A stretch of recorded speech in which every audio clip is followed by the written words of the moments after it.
시청자 여러분 안녕하십니까? 뉴스7의 김명우입니다. 정부와 의사들의 갈등은 여전하고 환자들은 두렵고 불편한 날들을 보내고 있습니다. 의료개혁특별위원회는 의사들 참여 없이 회의를 시작했죠. 그런데 저희 취재 결과 의사협회가 의료개혁특위 참여 가능성을 열어둔 것으로 파악됐습니다.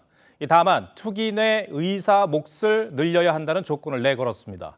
일단 대통령실은 난색을 표했지만 그동안 강경 입장이던 의협이 전향적인 태도를 보였다는 점은 눈여겨볼 대목입니다. 박재훈 기자가 단독 보도합니다. 제1차 의료개혁특별위원회 논의 결과에 대해서 말씀드리겠습니다. 지난 25일 열린 의료개혁특별위원회 첫 회의는 의사들이 빠진 반쪽짜리로 진행됐습니다. 의사단체가 증원 원점 재검토 등을 요구하며 회의 자체를 보이콧한 겁니다. 그랬던 의사협회가 특위 참여 가능성을 내비쳤습니다. 조건은 의사위원 수 확대입니다. 새로운 구성이 된다라고 하면 일본 그 의사수급 분과회의 같은 그럼 이제 합리적인 구성이 된다라고 하면 뭐 들어갈 생각이 있습니다. 현재 의료개혁특위는 위원장 1명과 정부위원 6명, 공급자 측 10명과 수요자 측 5명, 그리고 전문가 5명 등 총 27명으로 돼 있습니다. 의사위원은 공급자 측 10명 가운데 6명으로 배정돼 있는데 이를 3배인 18명으로 늘려 의사 몫을 전체 위원의 약 3분의 2로 해달라는 제안입니다. 의료 현장을 가장 잘 아는 의사 비율을 높여야 제대로 된 의료개혁을 이끈다는 게 의협 주장입니다. 대통령실은 난색을 표했습니다. 대통령실 고위 관계자는 의사위원 수는 현재로도 충분하고 또 의료는 의사만 하는 게 아니라고 말했습니다. 정부와 의료계가 특위 구성을 놓고 입장 차를 보이고 있지만 정부가 연일 유연하고 적극적인 태도를 보이는 만큼 위원수 논의가 대화 물꼬를 틀 새로운 실마리가 될 가능성도 나옵니다. TV조선 박재훈입니다. 정부와 의료계가 대화를 하기 위한 조건을 놓고 줄다리기를 하는 가운데 이달 말 내년도 의대 입시안이 확정되면 의료계는 경랑에 빠질 것 같습니다. 의대 교수 집단 행동과 의대생 집단 유급 사태가 우려되는 데 더해 의협은 초강경파 체제가 들어섭니다. 첩첩산중 과제들이 놓인 5월 의료계를 윤슬기 기자가 짚어봤습니다. 교육부가 각 대학에 내년도 의대 정원을 확정해달라고 한 시한은 이달 말입니다. 4월 말까지 의대 정원과 관련된 학칙 개정 진행과 대입 전형 시행 계획 변경을 마무리해 주실 것을 부탁드립니다. 최종안이 5월 중 발표되면 의대 정원은 기정사실화됩니다. 교수들은 이를 기점으로 집단 행동 수위를 높일 예정입니다. 20여 개 의대가 참여한 전국 의대 교수 비대위는 의대 증원 발표 시 휴진 기간을 기존에 결정한 주 1회에서 더 늘릴 수 있다는 입장입니다. 의대생 집단 유급 사태도 우려됩니다. 전남대와 원광대 의대 등이 개강 날짜를 잡고 학사 일정 정상화에 나섰지만 증원 발표가 의대생들의 더 큰 반발을 살 수 있기 때문입니다. 의사협회도 다음 달 초강경파 지도부 취임을 앞두고 있습니다. 임현택 차기 의협회장은 의대생들을 털끝이라도 건드린다면 남은 건 파국뿐이라며 정부를 향해 전방위적 공세를 펼치고 있습니다.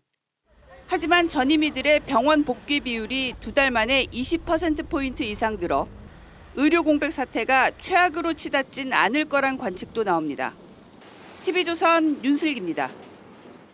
오늘은 여름 같은 4월 말의 휴일이었습니다. 경북 김천 같은 경우 낮 최고 기온이 31.2도를 기록했습니다.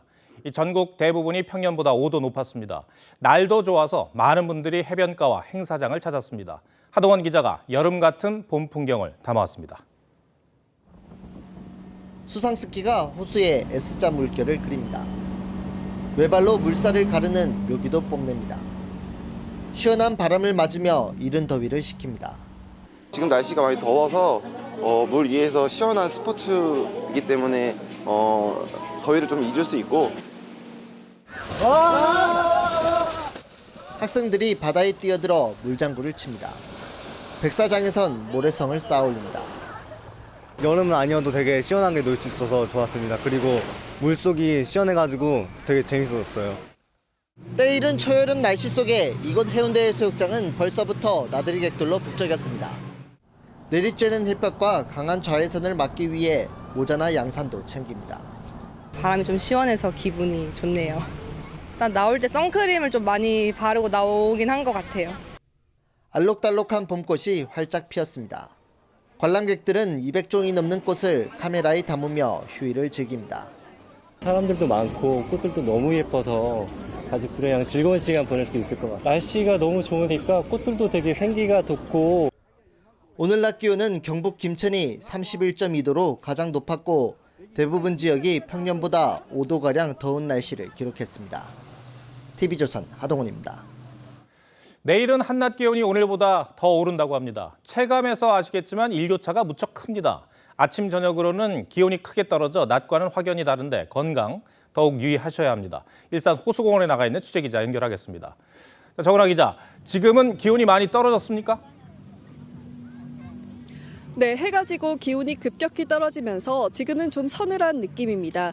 현재 기온은 18도로 오늘 낮 최고 기온보다 7도가량 떨어졌습니다. 시민들은 낮에 벗어났던 겉옷을 하나 둘씩 입기 시작하고 있는 모습입니다.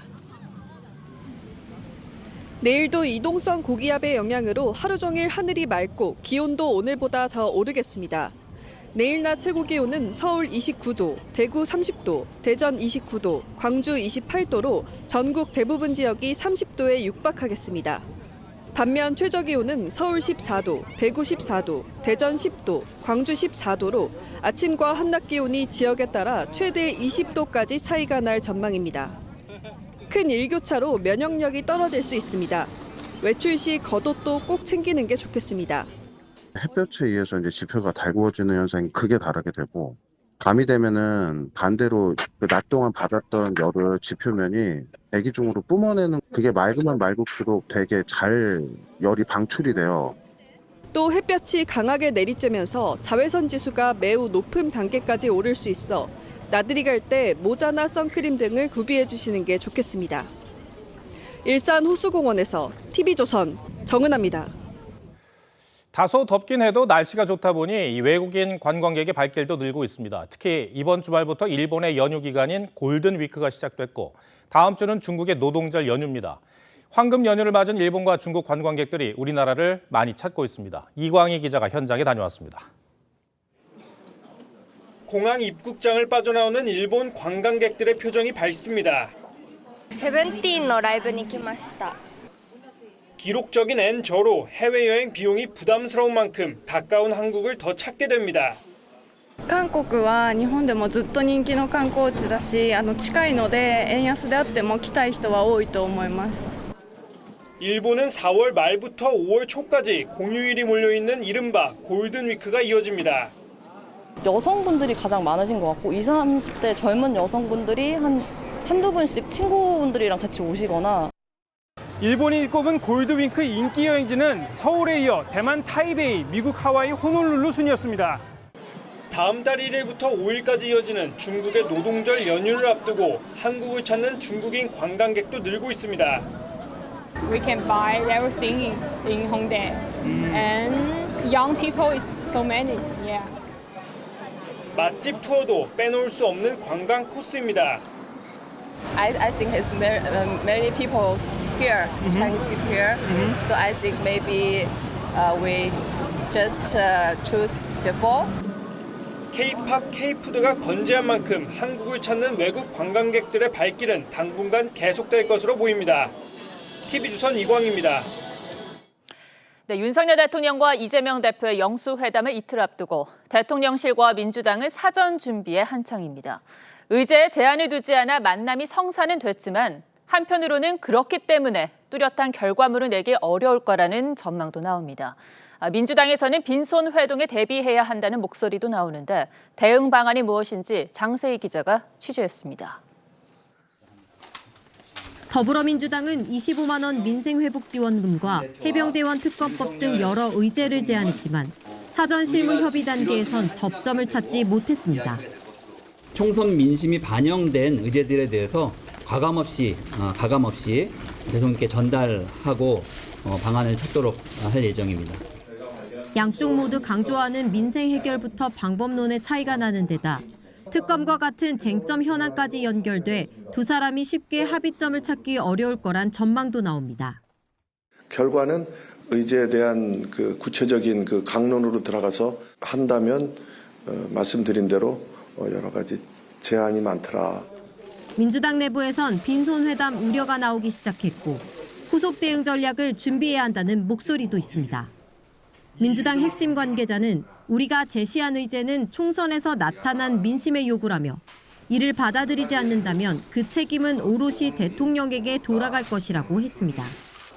당 지도부의 한 의원은 실질적 합의 결과를 내지 못할 경우 해병대원 특검법 통과의 당위성이 더욱 커질 것이라며 다음 달 2일 소집된 본회의에서 강도 높은 공세가 이어질 거라고 예고했습니다.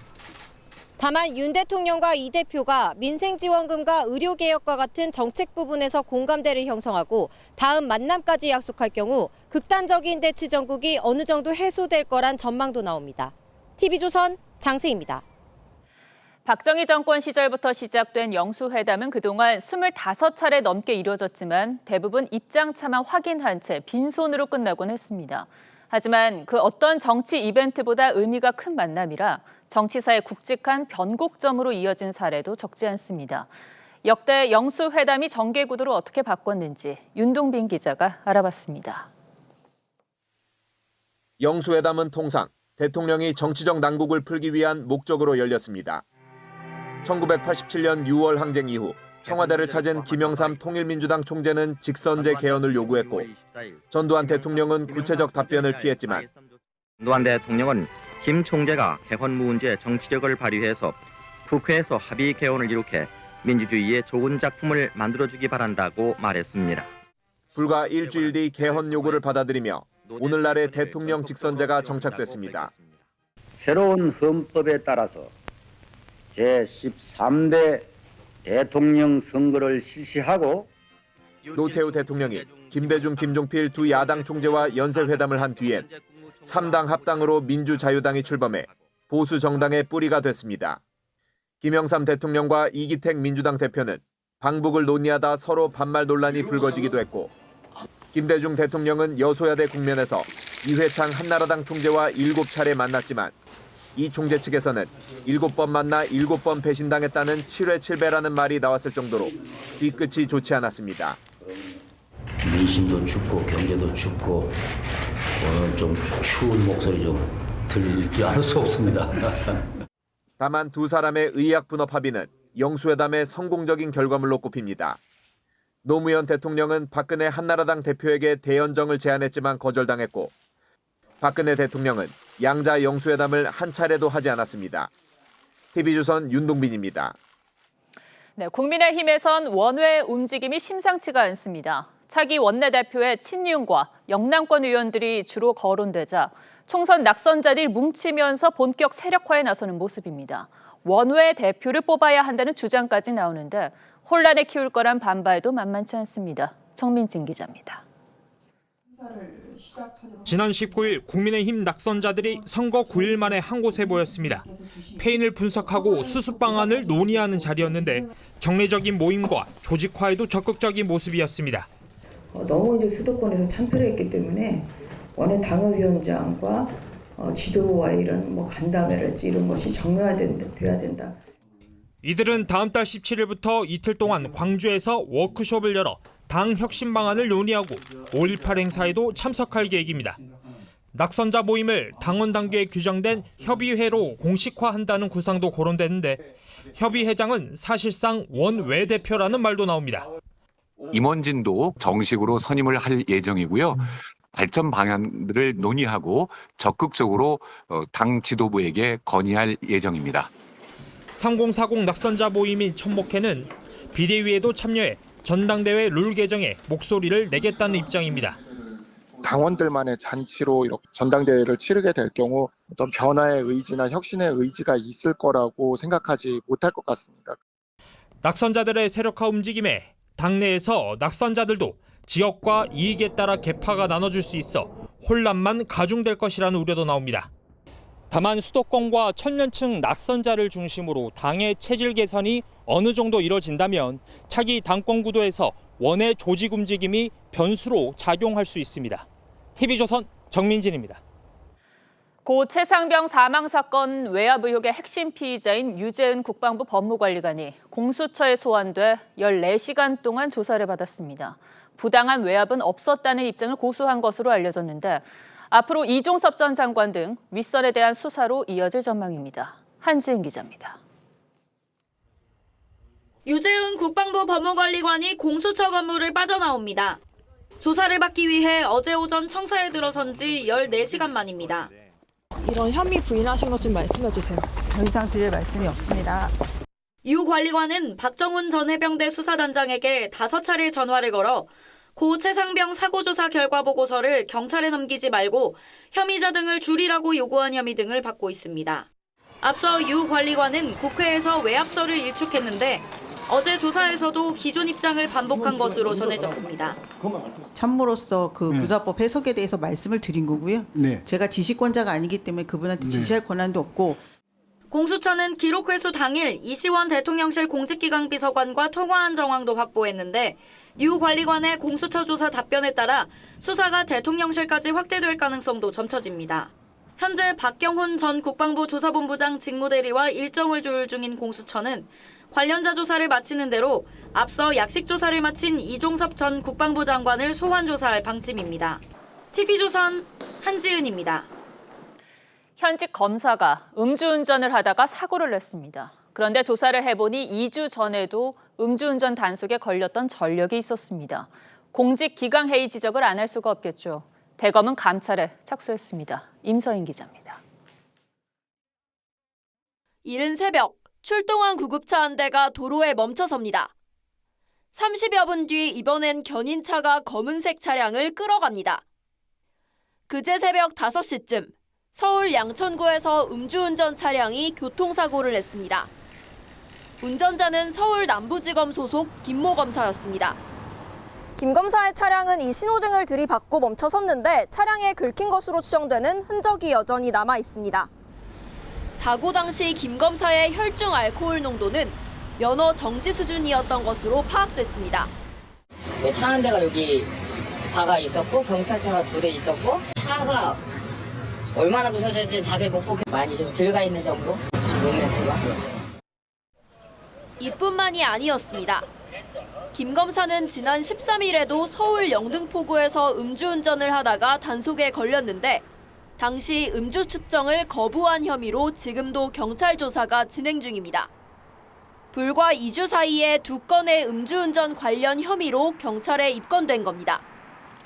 이원석 검찰총장은 대검찰청에 감찰을 지시하고 법무부에 해당 검사에 대한 직무정지를 요청했습니다. TV조선 임서인입니다. 강릉의 한 재활용 업체 야적장에서 큰 불과 함께 유독성 연기가 발생하면서 한때 인근 주민들에게 외출 자제 권고가 내려졌습니다. 사건 사고 소식은 윤재민 기자가 전합니다. 시커먼 연기가 회오리치며 하늘을 뒤덮습니다. 소방 헬기에서 물을 뿌려도 사그라들지 않습니다.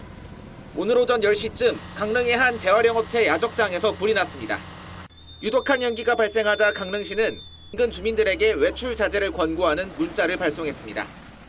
연기가 나고 하니까 가급적이면은 외출을 자제해 주십사는 거였고요. 불은 인명피해 없이 3시간 만에 진화됐습니다. 어젯밤 8시쯤 서울 강서구에선 일을 나간 남편의 연락이 끊겼다는 신고가 접수됐습니다. 휴대폰 위치 추적에 나선 소방대원들은 이곳 주차타워 바닥에서 쓰러진 작업자 2명을 발견했습니다. 소방당국은 60대 작업자 2명이 밀폐된 공간에서 페인트 칠을 하던 중 신호에 중독된 것으로 보고 병원으로 옮겼습니다. 2사람 모두 생명엔 지장이 없는 것으로 전해졌습니다. 어제 저녁 5시쯤 전남 영암에선 낚시를 하려고 차를 세운 40대 남성이 자신의 차에 깔린 채 심정지 상태로 발견됐습니다. 경찰과 소방당국은 세워놓았던 차가 미끄러지면서 남성이 깔린 것으로 추정하고 있습니다. TV조선 윤재민입니다. 지난해 이맘때 9살 배승아 양은 허망하게 하늘나라로 떠났습니다. 대전의 한 스쿨존에서 만취 운전자 차량에 치이는 사고를 당했죠.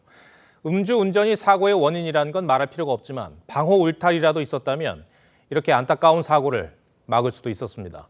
사고 1년이 지난 지금 스쿨존의 안전은 어떨까요? 오늘 포커스는 이승훈 기자가 스쿨존에 맞춰봤습니다. 교차로에서 좌회전하던 차량이 중앙선을 넘어 건너편 인도로 돌진합니다. 지난해 4월 대전 스쿨존에서 벌어진 이 사고로 9살 배승아 양이 숨졌습니다. 대낮 만취운전이 사고의 원인이지만 방호 울타리가 없는 점은 아쉬웠습니다. 방울타리 나무 펜스가 있었으면은 적어도 이 사고가 사상 정도라고 해야 되나? 좀 심각도가 조금 덜하지 않았을까라는. 사고 후 1년 스쿨존의 모습은 달라졌을까? 춘천의 한 초등학교 앞 방호 울타리가 없다 보니 보행로 쪽으로 차량이 수시로 침범합니다. 이렇게 바닥에 노란색으로 보행로를 표시해뒀지만 불법 주정차된 차량 때문에 유명무실합니다. 다른 학교 앞에는 방호 울타리가 있지만 이마저도 정문을 나와 횡단보도를 건너 1m만 걸어가면 금세 없어집니다. 많이 위험해요. 차량은 많이 다니는데 오후에는 무방비상 되죠. 좁은 인도의 스쿨존에 방호 울타리가 없다 보니 아이들은 차도와 보행로를 넘나들고 차량에 부딪힐 뻔한 아찔한 상황도 목격됩니다. 어디가 안전선인지도 모르게 되고 차도로 이탈하게 될 수도 있으니까 그런 게 좀 많이 걱정돼요. 이렇게 전국 스쿨존 10곳 중 4곳은 방호 울타리가 없는 상황. 울타리가 없다라고 했을 때는 이제 좀 횡단보도로 건너지 않고 갑자기 이렇게 나오는 경우도 있고요. 운전자분들도 이제 어린 아이들을 이제 발견하기가 좀 의무사항이 아니란 이유로 방호 울타리 설치를 외면하면서 스쿨존 안전은 계속 위협받고 있습니다. 뉴스7 포커스였습니다. 네, 요즘 동상 건립과 철거를 놓고 곳곳이 시끄럽습니다. 수억 원을 들여 건립한 동상을 10년도 안 돼 철거한가 하면 공론화 없이 동상 건립을 추진해 논란입니다. 이심철 기자가 취재했습니다. 가림막 속 순종 동상이 기중기에 들려 철거되고 있습니다. 왕족 다리를 끈 아이라고. 다리를 잘랐다고요. 순종 동상은 대구 중구청이 7년 전 7억 5천만 원을 들여 1909년 순행을 다녀간 억압기를 재현하기 위해 건립했습니다. 하지만 당시 일제가 반일 감정을 무마하기 위해 순종을 끌고 다녔다는 주장과 교통 혼잡 문제까지 제기되자 철거하게 된 겁니다. 3,000세대 이상 아파트가 들어서고 명물 시장이 들어서니까 그만큼 인구가 많아지고 주민들이 많이 오고 해서 후손들은 일방적인 철거 결정에 강한 유감을 표시했습니다. 저희가 모셔가는 쪽으로 했으면 좋겠다. 이렇게 그냥 안심시켜놓고 밤에 날치기로 하는 것이 좀 안타깝죠. 대구에서는 박정희 전 대통령 동상 건립을 놓고도 논란입니다. 대구시는 산업화 정신을 기린다는 취지지만 일부 시민단체는 유신 독재를 기념한다며 반대하고 있습니다. 대구시가 세워야 할 것은 박정희 동상이 아니라 위로된 향한 다양성과 혁신의 깃발이다. 서울에서는 흉물이 된 한강변 영화 괴물 조형물의 철거를 두고 예산 낭비라는 지적이 나오는 등 전국에서 공론화가 부족한 동상 건립과 철거로 갈등과 대립이 잇따르고 있습니다. TV조선 이심철입니다. 떨어질 것 같던 금리가 고공행진을 이어가면서 개인과 자영업자는 벼랑 끝에 섰습니다. 은행 대출 연체율이 치솟고 결국 빚을 갚지 못해 개인 회생을 신청하는 사람도 19년 만에 가장 많았습니다. 김창섭 기자가 취재했습니다. 4년째 홍대에서 모자를 팔고 있는 이상권 씨. 코로나가 끝난 지 1년이 다 돼가지만 체감 경기는 여전히 코로나 때와 비슷하다고 말합니다. 당시 빌린 1억 원대의 대출도 영업시간을 늘리고 혼자서 일하면서 겨우 갚고 있습니다. 사람이 보다시피 없잖아요. 그래서 요즘 좀 힘든데 내려준다고 하고 뭐 내리는 건 없고 좀 더 올라가던데요. 이 씨는 그나마 나은 편. 이자조차 내지 못하는 직장인과 개인 사업자, 기업이 계속 늘면서 은행 대출 연체율이 4년 9개월 만에 최고치를 찍었습니다. 이러다 보니 올해 들어 빚을 갚지 못해 개인회생을 신청한 건수도 19년 만에 가장 많았습니다. 올해 내년까지는 뭐 거의 IMF 정도까지 생각하고 있어요. 그 정도 충격으로 빨리 더 이상 못할 사람들이 너무 많은 것 같은데 문제는 금리 인하 시기가 예상보다 더 늦어질 가능성이 높아지고 있다는 점입니다. 물가 자체가 그게 떨어지지가 않고 있거든요. 장사도 잘 안 되고 있기 때문에 좀 심하게 얘기하면 소상공인이 무너지고 있다. 이렇게. 금감원은 취약층에 대한 지원을 강화하겠다는 입장이지만 고금리가 지속되면서 대출자들은 한계 상황에 처해 있습니다. TV조선 김창섭입니다. 중국 동영상 앱인 틱톡과 한국 네이버의 메신저인 라인이 해외에서 퇴출될 위기에 처했습니다. 무슨 일인지 산업부 유혜린 기자와 따져보겠습니다. 자, 유 기자, 틱톡은 이 짧은 영상을 공유하는 앱이죠. 중국에서 만들었지만 미국에서도 인기가 좋습니다. 그런데 미국 시장에서 사라질 수도 있다는 건 무슨 얘기입니까? 네, 그렇습니다. 지난 24일 조 바이든 미국 대통령은 중국 빅테크 기업인 바이트댄스가 1년 안에 틱톡의 미국 사업권을 팔지 않으면 미국에서 서비스를 못하는 이른바 틱톡 퇴출 법안에 서명했습니다. 중국 정부가 개인정보를 악용할 가능성이 있다는 이유에서입니다. This is about our national security. This is not concerns about Americans using TikTok. This is about PRC ownership, right? This is 네, 국가 안보를 이유로 들었는데 결국 틱톡이 중국 앱인 게 문제인 거죠? 네, 그렇습니다. 미국 언론에선 틱톡이 금지되면 최종 승자는 미국 빅테크 기업이라고 할 정도로 중국 기업 견제에 나선 거란 분석입니다. 틱톡은 미국에서 인구의 과반인 1억 7천만 명이 쓰고 있는데 영향력이 워낙 커서 틱톡 퇴출법에 서명한 바이든 대통령마저 이렇게 개정을 만들었습니다. 틱톡은 절대로 떠나지 않을 거라며 소송전을 예고했습니다. 자, 이번에는 국내 기업인 네이버가 만든 이 라인이라는 메신저 이야기를 한번 해보죠. 사실 국내에서는 흥행하지 못했는데 일본에서는 성공을 했습니다. 그런데 왜 일본에서는 위태로운 겁니까? 네, 그렇습니다. 일본 국민 메신저 라인을 13년째 키워온 네이버도 일본에서 경영권이 흔들리고 있습니다. 일본 정부는 지난해 11월 서버 공격으로 라인 이용자 정보 51만 건이 외부로 유출되자 우리 기업인 네이버에 지분 관계를 점검하라고 요구했습니다. 시스템 업무를 네이버에 과도하게 의존한 게 개인정보 유출의 원인이라는 겁니다. 라인은 일본 기업 소프트뱅크와 네이버가 지분 50%씩 갖고 있는데 네이버 측의 경영권을 일본 기업에 넘길 것을 압박하는 겁니다. 자, 자국에 있는 회사와 이렇게 합작한 기업에게 지분을 매각하라고 압박하는 건 다소 이례적인데요. 왜 이러는 겁니까? 네, 라인은 일본 인구 80%가 이용하고 대만, 태국 등 전 세계 2억 명이 사용 중입니다. 인공지능 흥행으로 플랫폼에 생산되는 데이터가 더 중요해지면서 정부가 개입해서라도 일본 기업을 키우겠다는 겁니다. 그동안 이제 일본도 이제 데이터나 이런 IT 산업 쪽에 주도권을 뺏긴 상황이잖아요. 자국의 데이터 주권을 지키기 위해서라도 일본인들의 개인정보와 관련해서는 일본 기업이 직접 그 부분을 좀 보호하면 좋겠다. 이런 생각도 깔려 있는 것 같고요. 우리 정부의 대응책은 있습니까?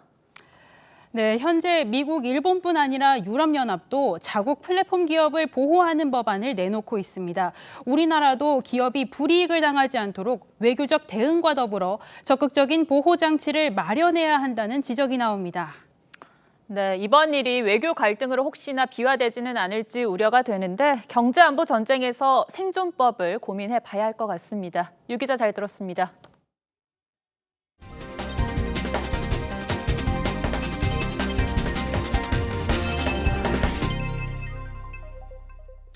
네, 하이브와 뉴진스의 소속사 미니진 대표가 과거 맺었던 계약을 두고 진실 공방을 이어가고 있습니다. 이 어른들의 내분 속에 그룹 뉴진스는 복귀를 알리는 신곡 뮤직비디오를 공개했는데 멤버들을 향한 응원 메시지가 주르리였습니다. 강석 기자입니다. 오늘은 내가 비눗방울을 만드는 법을 가르쳐줄게. 뉴진스의 신곡 버블검의 뮤직비디오가 오늘 공개됐습니다. 아련한 감성의 영상미는 아날로그 향수를 불러일으키며 전 세계 음악 팬들의 뜨거운 반응을 이끌어내고 있습니다. 뮤직비디오는 현재 수백만 조회수를 기록 중이고 캐나다와 영국, 미국 등 세계 여러 지역에서 인기 급상승 동영상 상위권에 오를 정도로 영향력을 입증하고 있습니다. 기획사 하이브와 소속사 어도어 미니진 대표의 분쟁 상황을 고려한 듯한 응원의 목소리까지 이어지고 있습니다. 하지만 하이브와 미니진 대표는 여전히 공방을 이어가며 부딪히고 있습니다. 경영권 탈취 시도가 있었느냐에서 시작된 갈등은 하이브와 민 대표 간 맺은 계약을 둘러싼 진실 공방으로 번졌습니다. 주주관 계약이라고 팔지 못하게 꽁꽁 묶어둔 5% 노예 계약처럼 걸려있어요. 하이브가 이 지분을 토대로 민 대표가 동일한 업종에서 창업할 수 없도록 올가매려 했다는 입장입니다. 반면 하이브는 오는 11월부터 민 대표가 지분을 전부 팔 수 있고 이에 따라 근속 계약이 끝나는 2026년 11월부터는 창업도 가능하다며 노예 계약 주장은 말도 안 된다고 반박했습니다. TV조선 강석입니다. 이스라엘의 가자지구 공격이 초읽기에 들어갔다는 관측이 나오는 동시에 이스라엘과 하마스의 전쟁을 끝내기 위한 휴전 협상이 진행되는 등 국제사회의 움직임 역시 분주합니다. 그 사이 가자지구 폭격 속에서 중상을 당한 엄마에게서 기적적으로 태어난 아기는 끝내 숨졌습니다. 황정민 기자가 보도합니다. 전쟁의 포화 속에서 기적처럼 세상 빛을 본 생명. 나흘 만에 결국 하늘나라로 떠났습니다. 가족들은 비통한 마음으로 사브린에게 마지막 입맞춤을 합니다.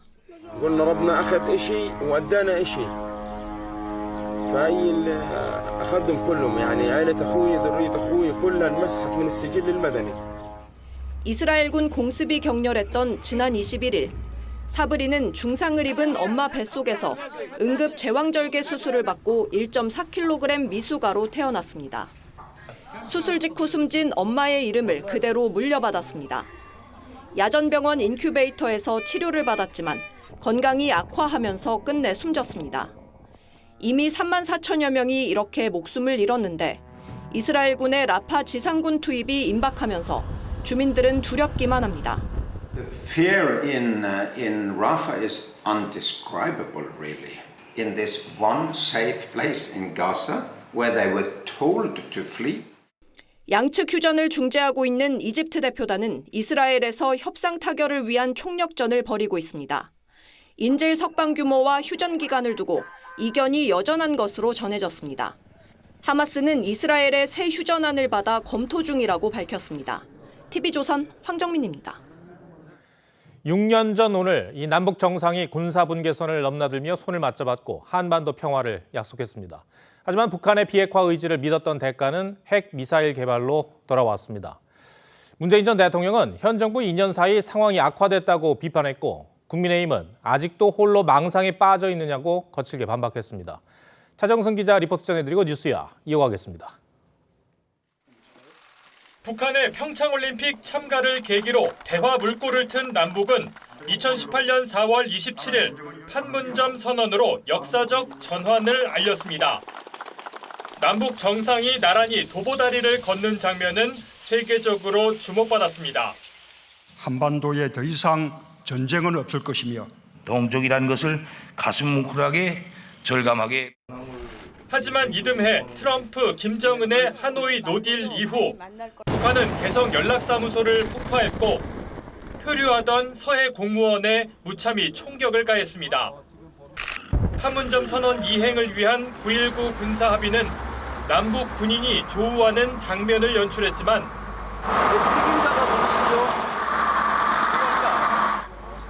핵 미사일 개발 기조를 강화해온 북한은 불가역적인 핵무력 강화를 선언하는 데 이르렀습니다. 동남 관계는 전쟁 중에 있는 두 교전국 관계로 완전히 고착되었습니다. 문재인 전 대통령은 현 정부 2년 동안 한반도 상황이 극도로 악화됐고 갈등만 키웠다고 비판했습니다. 총선 민의에 따라 한반도 정책 기조를 조속히 전환해야 할 것입니다. 국민의힘은 문 전 대통령이 굴종적 자세로 평화를 외치는 동안 북한은 핵을 고도화했다며 평화쇼에 속을 국민은 없다고 반박했습니다. 아직도 망상 속에서 홀로 도보다리를 건너고 있습니까? 더욱 선명해진 북핵 위협에 직면한 판문점 선언 6주년. 결국 정쟁만 남은 모습입니다. TV조선 차정승입니다.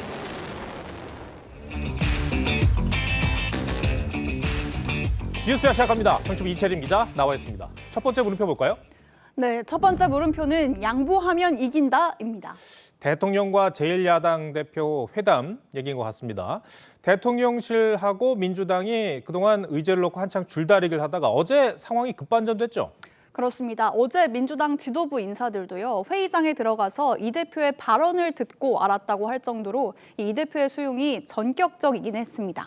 이런 전격적인 결정에 어떤 배경이 있었던 겁니까?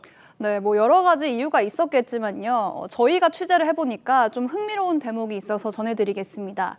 이 대표가 최근 한 정치학자와 대화를 나눈 일이 있는데요. 이 학자가 첫 영수회담은 무조건 양보하는 쪽이 이기는 거라고 조언을 했다고 합니다. 그 이유는 제1야당 대표가 행정부와 소통하고 국정의 절반을 책임진다는 이미지를 쌓아갈 수 있고 설사 회담이 빈손으로 끝나더라도 먼저 양보를 해서 성사한 만큼 지지자들에게 할 말이 있다는 겁니다. 이재명 대표가 그 조언을 듣고 결정을 했을까요? 네, 물론 이 대표 주변에 이런 조언을 할 만한 인사들이 많은 만큼 꼭 그 조언만 주요했다고 보기는 어렵겠죠. 어제 정치권에서도 비슷한 목소리가 나오긴 했는데요. 이 대표가 여러 조언과 상황들을 감안해서 결국 양보를 선택한 걸로 보입니다. 때는 대통령이 결단할 수 있는 공간을 열어주는 쪽으로 이렇게 플레이를 해야지 예. 굴욕을 강요하는 무릎 꿇어 이런 식으로 비치게 만드는 거는 그렇죠. 좋지 않죠.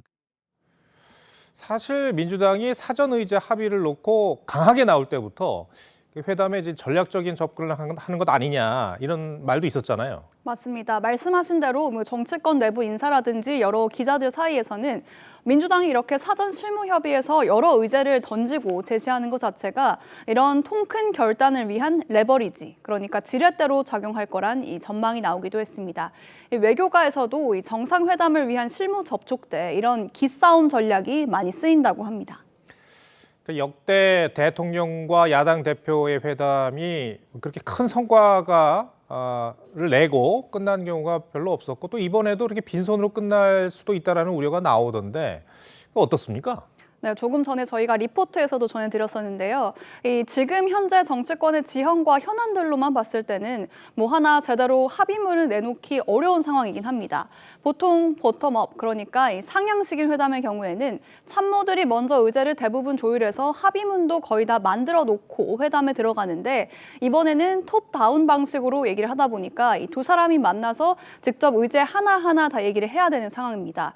그래서 벌써부터 예상되는 최대 기대치가 이 영수회담 정례화 정도가 되지 않을까 이런 전망도 나오는 게 사실입니다. 다만 윤 대통령의 대화 스타일이 하나의 변수가 될 수도 있다 이런 전망도 있습니다. 그게 어떤 변수라는 얘기죠? 네, 그동안 윤 대통령이 대통령실에서 여러 각계와 면담을 할 때마다 이 각계에서 민원이나 요구사항 등을 많이 갖고 들어오는데요. 참모들이 이런저런 이유 때문에 어렵다라는 대화 참고 자료를 관성적으로 준비하기 마련인데 이들의 건의를 직접 듣고 윤 대통령이 파격적인 방안으로 수용해서 다 해드리라고 참모들에게 지시하는 일이 종종 있었다고 합니다. 그러니까 의제에 제한이 없는 자유로운 대화가 보통 윤 대통령이 선호하는 방식이어서 현장에서 예상치 못한 통 큰 결단이 나올 수도 있다는 전망입니다. 네, 알겠습니다. 첫 번째 물음표 정해볼까요? 네, 오늘 첫 번째 물음표, 양보하면 이긴다의 느낌표는 협치하면 이긴다로 정리해봤습니다. 네. 한국 정치사에서 이 협치라는 거 뭐 거의 공상과학에 가깝다 이런 자조 섞인 비관도 있습니다만 두 사람이 어렵게 자리를 만든 만큼 서로 양보해서 둘 다 이기는 영수회담의 모범 사례를 남기기를 기대해보겠습니다. 네. 두 번째 물음표는 뭡니까? 네, 두 번째 물음표는 잘못 시킨 배달 음식 취급입니다. 저희가 이제 조명현 씨 사진을 걸었는데 네. 그러니까 이재명 대표 부인 김혜경 씨 법과 의혹을 폭로한 그 사람이잖아요. 그렇습니다. 근데 이게 무슨 얘기입니까? 네, 이번에는 이 조명현 씨 본인이 이렇게 잘못 시킨 배달 음식 취급을 받았다고 얘기를 한 건데요. 이 상대는 바로 국민의힘입니다. 네. 이번 총선에서 여당 후보들의 지원 유세를 여러 군데서 부탁받고 갔는데 정작 일부 후보가 네거티브가 될 수 있다면서 이 지원 유세를 거부했고 요청했던 담당 선거팀도 본인을 못 본 척을 하더란 겁니다. 결국 비 오는 날 4시간을 기다리다가 인사도 받지 못하고 돌아온 적도 있었고 이 섭섭함을 주변에 토로하면서 자신을 이렇게 비유를 한 겁니다. 지난 대선 때부터 조 씨가 폭로한 내용을 국민의힘이 심심찮게 활용하지 않았습니까? 맞습니다. 이재명 대표 부인인 김혜경 씨의 경기도 법인카드 유용 의혹을 비롯해서 여러 제보를 했죠. 그래서 지난해 그 내용을 책으로 출판했을 때는 여당 지도부가 여기에 단체로 참석을 하기도 했습니다. 우리 국민의힘은 조명현 작가님을 비롯한 여러 공익 제보자들의 희생과 용기가 헛되지 않도록 그런 대한민국을 만들 수 있도록 최선을 다하겠습니다. 감사합니다. 물론 조 씨가 여당 비례대표 출마를 신청했다가 탈락하기도 해서 여기에서 오는 아쉬움도 분명히 있을 겁니다. 또 더 이상은 단순히 제보자로만 보기는 어렵다는 시각도 있는데요. 하지만 여당이 이번 총선 최대 전략으로 삼은 2조 심판에 이런 내용을 활용만 하고서 이후에 감사 인사 한마디도 없었다고 하니까 그 서운함도 이해가 되는 측면도 있습니다. 또 가수 김은국 씨도 최근에 국민의힘을 목숨 걸고 도왔는데 밥 한 끼 먹잔 말이 없다면서 인간적인 차원에서 고맙다, 감사하다는 연락은 해야 하지 않냐 이렇게 말을 하기도 했습니다. 참패를 하다 보니 이런 걸 챙길 겨를도 없나 봅니다. 근데 야당은 어떻습니까? 네, 말씀하신 대로 이 겨를이 없는지 이런 게 있는 것 같고요. 압승한 민주당에서는 이런 얘기가 공개적으로 나온 건 없는 것 같습니다. 다만 비례정당인 더불어민주연합에서 후순위 추천을 받아서 낙선한 개그맨 서승만 씨가 최근 참 서운하다는 글을 남겨서 화제가 됐는데요. 조국혁신당 조국 대표에게 싫어할 만한 글을 몇 번 썼더니 SNS 친구가 끊겨 있다 이런 이유였습니다. 선거 끝나니까 서운한 사람들이 많은 것 같습니다. 네. 알겠습니다. 두 번째 물음표도 정리해 주시죠. 네, 오늘 두 번째 물음표 잘못 시킨 배달 음식 취급의 느낌표는 천냥 빚 갚는 한마디로 정리해봤습니다. 여당에서는 이제 총선 참패 이유를 분석할 총선 백서 집필 작업에 들어갔다고 합니다. 당내 인사들을 잘 챙기지 못하고 새로운 인재를 영입하지 못하는 게 항상 여당의 문제점으로 지적이 되는데요. 감사 인사 한마디도 못 듣는 정당을 위해 과연 누가 선거 때마다 나서줄지 항상 의문입니다. 네, 이채림 기자 잘 들었습니다.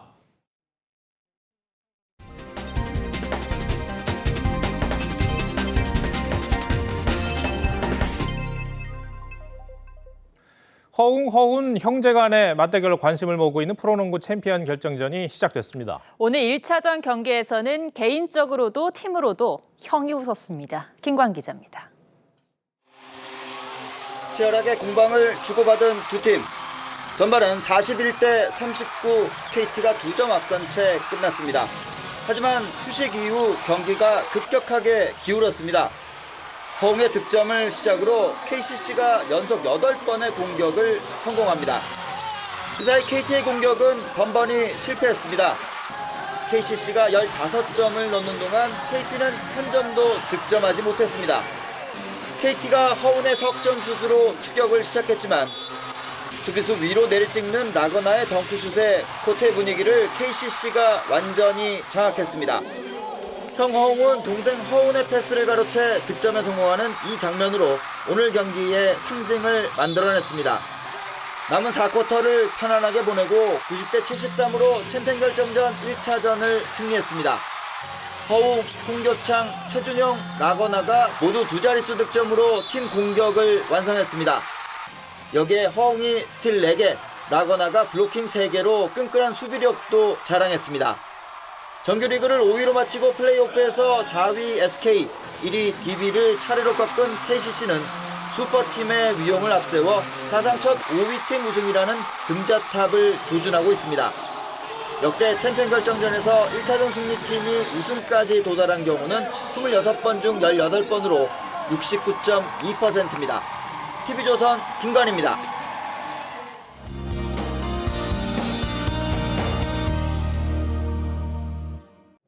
계절이 봄과 여름을 오가고 있죠. 이번 주말 또다시 이렇게 때이른 더위가 나타난 건 고기압의 영향권에서 대체로 맑은 가운데 낮 동안 강한 햇볕이 더해지며 열기가 계속해서 쌓였기 때문인데요. 내일은 한낮에 대부분 지역이 30도 안팎까지 오르며 오늘보다 더 덥겠습니다. 높은 자외선과 오존 농도에도 주의해 주셔야겠고요. 다행히 습도가 높지 않아서 이렇게 그늘에서는 더위를 피하실 수 있겠습니다. 내일 새벽부터 아침 사이 내륙에는 안개가 끼겠습니다. 하늘은 대체로 맑겠고 늦은 밤부터 제주에는 비가 내리겠습니다. 내일도 일교차가 크겠습니다. 아침 기온은 서울과 광주가 14도로 출발하겠고요. 한낮에는 서울이 29도, 대구는 30도까지 오르겠습니다. 동풍의 영향으로 동해안 지역은 20도 안팎 보이며 선선하겠습니다. 월요일 전국에 비가 내리면서 기온은 제자리를 되찾아가겠습니다. 날씨였습니다. 민주당 차기 원내대표 후보에 검찰 독재 비판에 앞장섰던 찐명, 박찬대 의원 단 한 명만 이름을 올렸습니다. 총선 직후 출마를 말하던 의원들은 출사표를 제대로 꺼내보지도 못하고 조용히 집어넣었습니다. 이 과정에서 정리당했다는 표현도 나오고 의견 자체가 반영 안 된다는 불만도 있지만 물밑에서만 새어나올 뿐 공개 움직임은 감지되지 않습니다. 몇 달 전만 해도 당 지도부 일방통행에 견제구가 던져지던 민주당이었습니다. 대표 개인의 사법 방어에 당을 동원하는 방탄정당, 이제 그만해야 합니다. 지금은 모두 민주당에 없는 조응천, 이원욱, 김종민 의원이 이재명 대표를 향해 직격하던 때 한 친명계 의원에게 불편하지 않냐고 물었습니다. 그러자 다양한 목소리가 나온다는 건 건강한 정당이란 방증 아니겠냐며 오히려 자부심을 드러낸 기억이 있습니다. 비명 소리가 사라진 지금의 민주당은 건강한 상태일까요? 뉴스7을 마칩니다. 고맙습니다.